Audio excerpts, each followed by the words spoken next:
cyber security, fintech, all of this, is Assemblymember Clyde Vanel.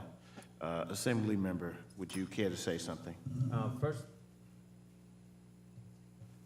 Firstly, I'd like to thank Senator James Sanders Jr. for having the vision to put together this hearing on cannabis and the banking symposium.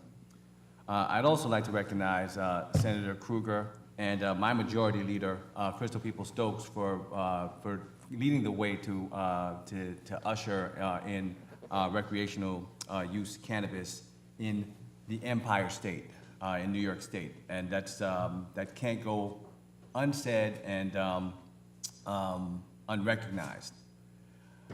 Recreational cannabis is about a lot of things, and you've heard a lot of things here today. You heard about criminal justice, which is very important. The minority communities have been adversely impacted by the criminal justice system with respect to cannabis, and this has been happening for generations. And we must properly make sure that we in New York State address these inequities in the criminal justice system. But this is about, and we also talked about economic opportunities, which is important. As Senator Savino said, that we've had medical marijuana legalized in New York State, and the economic opportunities for women-owned businesses, for minority businesses have been scant. Very important for us to get it done properly with recreational use marijuana. We have to make sure that we set up the rules, we set up the parameters. How do we do that right, and how do we do it equitably so more people have the opportunity to engage in the business?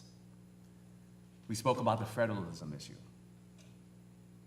the difference between federal government and the state governments, the difference between how the federal government views an industry and how the states views the industry. But here we're speaking about banking, the banking system, and the ability for companies in this space to be able to receive value, to exchange value. What happens when the federal government doesn't recognize such industry? As chair of the Subcommittee on Internet and New Technologies, and I'm sitting on the opposite side of Senator Sanders, is the chair of that committee in the Senate side. How do we look at technology and financial technology to close these gaps? Mm-hmm. Are we looking at cryptocurrency to see which is interesting to see how New York State this year, we passed the first law in the country to create a digital currency task force to study these very issues, to study how cryptocurrencies and these kinds of, and blockchain technology can close the gap for the underbanked and unbanked. On the floor today. Great. In the Senate. Oh, that's really good. So how can cryptocurrencies, how can blockchain technology work in this space? Very interesting questions to see, and that's why, and very interesting to see how, the banking system works with these financial, with fintech in this space, and with these kinds of industries. So that's why I'm here. I'm also interested in a whole host of things.